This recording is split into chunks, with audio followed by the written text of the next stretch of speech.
చెప్పాను మామూలు చెప్పలేదు కొట్టేశ్వర హృదయంలో ఉంచుకోనమాట. అపొస్తలుల కార్యాలు 2వ అధ్యాయం ఉంటుందండి 17-18లో. అంత్యకాలంలో అంతటా అందరి ఆత్మలు కుమ్మరిస్తానన్నారండి. కాలం వచ్చిందా వచ్చేసిందా చెప్పాలి. అంతగా వచ్చేసిందమ్మా వచ్చేసిందా? ఆత్మలు పొందారమ్మా మన కుటుంబాలన్నీ అంతలు పొందారా? మన భర్త పొందారా? మనం పొందామా? పొంది స్థిరముగా ఉన్నామా? అది ఆత్మలో పనిచేస్తుందా? ఆత్మలో పనిచేస్తుందా? దేవుడు ఆశీర్వదిస్తానన్నారు. స్థిరమైన కలిగి మన ఇంట్లో ఈ 4వ పునరుద్ధార కుటుంబ ఆశీర్వాదం దినాన్ని ప్రభువు మనకిస్తానన్న కుటుంబం సమృద్ధిగా జీవిస్తారని, స్వాస్థ్యాన్ని సమృద్ధిగా జీవిస్తారని, వ్యాపారాన్ని సమృద్ధిగా జీవిస్తారని, కష్టాలు తీర్చాలని సమృద్ధిగా జీవిస్తారని, మీకు ఏదైనా పొదవై ఉంటుందని, మిమ్మల్ని ఉన్నతమైన వారిగా చేస్తారని, ఎప్పుడనగా మీరు భయభక్తులుగా ఉన్నప్పుడని, ఎప్పుడనగా మీరు నాలో స్థిరముగా ఉన్నప్పుడని, ఎప్పుడనగా అధికముగా ఆయన ఆజ్ఞలు గైకున్నప్పుడని ఈ లోక ఆశీర్వాదం అండి. కానీ పరలోక ఆశీర్వాదం దేవుడిస్తానన్నాడు. అసలు పరలోకి వెళ్తానంటే కట్టేదండి. బాప్తిసం పొందడాలంటే మనం ఏం చేయాలండి? పరిశుద్ధాత్మ బోధకులు సంపాదించుకోవాలండి. అపొస్తలుల కార్యాలు 2వ అధ్యాయం 37-38 ఉంటుంది. మీరు హృదయాల పలక మీద రాసుకున్నట్టుగా బైబిల్ చదువుకోండి. పేతురు అంటున్నాడు సంఘముతో, మీరు మారు మనసులతో బాప్తిసం పొందని మీరు పరిశుద్ధాత్మని వరమును పొందుకోండి. ఎవరెవరు పొందుకోవాలంటే కుమార్తెలు పొందుకోవాలంట, కుమారులు పొందుకోవాలంట. కుమార్తెలు అంటే ఎవరండి కాదు, నా దేవునికి మనం కుమారులము కుమార్తెలు. 100 సంవత్సరాలైన కుమారులే, 125 సంవత్సరాలైన కుమార్తెలే. మనము దేవుని దృష్టి కేవలమండి కుమారులు కుమార్తెలు. కుమార్తెలమైన ప్రియ సంగమతి మధ్యాహ్న కాల సమయంలో నా దేవుడు మాట్లాడుతున్న అపొస్తలుల కార్యాలు 17-18లో అంత్యదినమున అందు నా ఆత్మ అందరి మీద కొందరి మీద. మరి ఎందుకు మమ్మల్ని అలా కూర్చుంటున్నారు? కుమారులందరూ ఎందుకు అలా కూర్చుంటున్నారు? కుమారులు ఎందుకు మండపడతలేదు? కుమారునికి ఎందుకు ఆశ లేదు? కుమారునికి ఎందుకు దేవుడు శక్తి కావాలంటలేదు? ఎందుకు అనకని ప్రభు జనాలు వాళ్ళని ప్రశ్న అడుగుతున్నారండి. కుమార్తెతో మాట్లాడుతున్నాడు మాట. నా పిల్లలారా, నా ఆత్మ మీ మీదకి వచ్చినప్పుడు ఏం పొందుతారో తెలుసా? అపొస్తలుల కార్యం 1:8 రాసుకోండి. ఉంటే మన పలక మీద శక్తి పొందుదురు. ఏంటండి? దేవుడు ఆత్మ మన మీదకి రాగానే ఏం పొందుతా? శక్తి పొందుతామంట. కొంతమంది శక్తి పొందాలంటే 10 మంది పొందలేదు. మరి అంతకందరూ పొందాలమ్మా. అంతటా అందరూ పొందితే ఈ ఆరాధనకి విలువ, ఈ ఉపవాసాలకి విలువ, లేకపోతే ఈ మీటింగ్లకి విలువ, ఈ నెల కూలీలకి విలువ, ప్రభువులు అక్కడికి విలువండి. అది ఎక్కడున్నా గొంగలంటే అక్కడ ఉంటే దేవుడికి సంతోషం లేదండి. ఈ లోక ధనధాన్యాల కొరకు మన సంతోషిస్తాం, కానీ పరలోక రాజ్యం కొరకు మన ఆత్మ కొరకు దేవుడు సంతోషించాలంటే ఆయన ఆజ్ఞలు అధికముగా ప్రేమించాలి.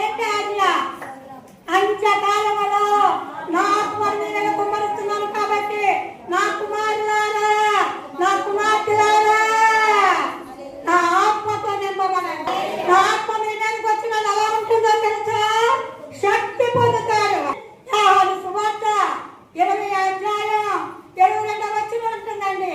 యేసు ప్రభువు సమాధి చేయబడి తిరిగి లేచి ఇంకా ఆరోహణ అవుతుంటే మేనగదువున తన శిశువుల దగ్గరికి వచ్చి ఆ శిశువులతో సమాధానం కలుగుగాని చెప్పి, నా పిల్లలారా మీరు పరిశుద్ధాత్మను పొందండి. హల్లెలూయా అని ఆమె మీద ఊది అంటున్నారండి. ఆయన పరిశుద్ధాత్మతో నింపబడ్డాక మీరు ఎవరు పాపాలు క్షమిస్తే క్షమించబడతారు, ఎవరు పాపాలు మీరు క్షమిస్తే అవి క్షమించబడతాయి. కాబట్టి యేసయ్యే తన శిశువులతో చెప్పగా తన శిశువులు ఎక్కడ సంఘం కలిస్తే, ఎక్కడ ప్రార్థన చేస్తే, ఎక్కడ కూడుకుంటే అక్కడ పరిశుద్ధాత్మ కొరకు పేతులైనను పౌలైనను కాపాయులు అనేక శిశువులు పరిశుద్ధాత్మ గురించి చెప్పారండి. ఆ పరిశుద్ధ దాహం కావాలని, ఆ పరిశుద్ధ ఆత్మతో నింపబడాలని ఆశ కొనగలవారే పరిశుద్ధాత్మతో నింప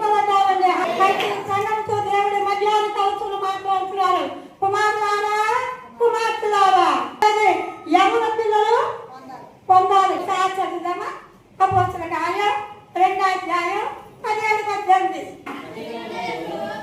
అంచెదినముల యందు నేను మనుషులందరి మీద నా ఆత్మను కుమ్మరించెదను. కుమారులను కుమార్తెలను ఆమె ఏం చేస్తాడమ్మా? ప్రవచించెదరు. చదవమ్మా.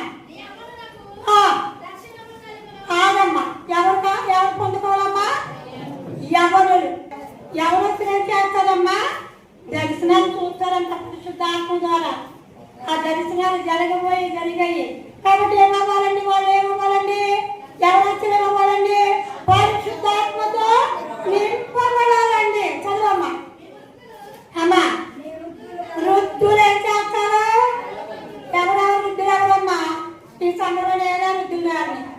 నేనేం చేస్తాను? కళలో చూస్తానంట. చదవమ్మా. దాసుల మీదను దాసులంతుల మీదను ఆమె చూడండి. దాసుల మీదను దాసులంతుల మీదను ఆయన ఆత్మను కుమారుల మీద కుమ్మరిస్తాడంట, కుమార్తెల మీద కుమ్మరిస్తాడంట, యవనుల మీద కుమ్మరిస్తాడంట, వృద్ధుల మీద కుమ్మరిస్తాడంట. రెండు మాత్రమే దాసులు దాసుల మీద. దాసులు ఎవరమ్మా? కుమారులు కుమార్తెలు అంటే రక్షించబడి బాప్తిసం పొందినాడు. దాసులు అంటే సేవ పెట్టానండి. ఇంకా బాప్తిసం పొందకోకుండా నాకు చూడండి. దేవుని బిడ్డలుగా ఎరిగి వచ్చి అవుతున్నారు చూడండి. ఆనండి. అందుకైనా వచ్చిన కార్యం 10వ అధ్యాయంలో పొన్నేరు ఇంటి యొక్క అనేక సంఘం కూడి అంటే ఆయన బిడ్డల కుమారులకు మాత్రం ఆత్మతో నింపబడితే అన్య జనుల దాసులు అంటులు కూడా ఏమయ్యారు? ఆత్మతో నింపబడి భాషలు మాట్లాడారంటే కావాలా? మరి మనకి ఆత్మ కావాలా?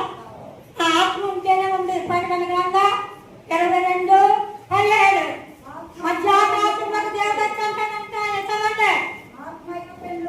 ఆత్మయు పెండ్లి కుమార్తె రమ్ము అని మధ్యాకాశంలో పిలుస్తుండగా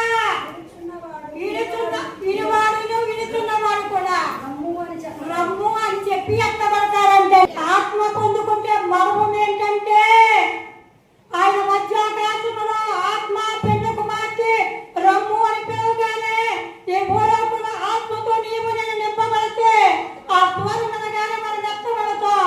ఆత్మ లేనివాడు, రక్షణ లేనివాడు, భక్తితో లేనివాడు, మార్పు లేనివాడు భూలోకంలో విడిచిపెట్టబడతాడు.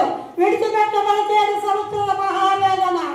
ఎత్తబడితే మధ్యాకాశంలో 7 సంవత్సరాల మహావిందు. కావాలా యాదన? కావాలా ఇందు? మీకు కోరుకోని ప్రభు మమ్మల్ని సవాలు చేసి అడుగుతున్నాడండి. హల్లెలూయా. పరిశుద్ధాత్మ ఎందుకు పొందుకోవాలంటే పరలోకపు టిక్కెట్ అన్నది. అంతేకాకుండా కొరింథీ పత్రిక 12వ అధ్యాయం ఉంటుందండి. ఏమంటే అపొస్తలులు పౌలు అంటారు, ఏమంటే ఆత్మ వరాలు సంపాదించుకోండి. వరాలు 9 ఉన్నాయండి. అక్కడ ముందుకు మాత్రం అంటాడన్నమాట. ఆయన పరిచర్యలు వేరేగా ఉన్నాయి, సంఘాలు వేరేగా ఉన్నాయి. ప్రభు మట్టికి ఒక్కడే, ఆత్మ మట్టికి బాప్తిసము ఒక్కటే, ఆత్మలో వరాలు కూడా ఒక్కటే అని చెప్పవచ్చు. ఆ సంఘం ముందు పరిశుద్ధాత్మని అదేమైనా మనలో గంజరాస్తున్నారా? అదేమైనా భాషలు మాట్లాడుతున్నారు అనుకోవచ్చు. పరిచర్యలు వేరే ఉన్నాయి, సంఘాలు ఎన్నో ఉన్నాయి, పరిచర్యలు ఎన్నో ఉన్నాయి, నానా విధులాగా ఉన్నాయి. కానీ ఆత్మ మట్టికి ఒక్కటే, బాప్తిసము ఒక్కటే, మన ప్రభువు ఒక్కడే. ఆ ఒక్కడిని ఆశతో అడిగితే ఆత్మ వరాన్ని దేవుడు నీకు ఇస్తాడు. ఆ వరాన్ని తెలుసండి. 9 వరాలన్నమాట. కాబట్టి మనం ఏం చేయాలంట? ఆత్మతో నింపబడాలంట. ఆత్మలో నింపబడితే మనం ఉన్న లక్షణాలు 3 చెప్పి మాట్లాడతానండి. అందరికి ఆత్మ కావాలి కదండి. పురుషులకు ఆత్మ కావాలి, స్త్రీలకు ఆత్మ కావాలి, ఎవరికి ఆత్మ కావాలి, వృద్ధులకు ఆత్మ కావాలి. ఆత్మ మన మీదకి వచ్చినప్పుడు శక్తి పొందుతాం. ఏం పొందుతామండి? శక్తి పొందుతాం. ఒక్క మాట శక్తి పొందుతాం ఆత్మ మన మీదకి వచ్చినాడు. రెండవ మాట అపొస్తలుల కార్యాలు 2వ అధ్యాయం 1-4 చదువుతుంటుంది. ఆత్మ కొరకు వారందరూ ఏక మనసుతో కూడి ప్రార్థిస్తే అగ్ని అంటండి 4 వలె కూడి ఉన్న ప్రజల మీద రాలగా వారు అగ్నితో కాల్చబడి వారికి ఇచ్చిన వాక్శక్తిని కలిగే వారు భాషలు మాట్లాడారంట.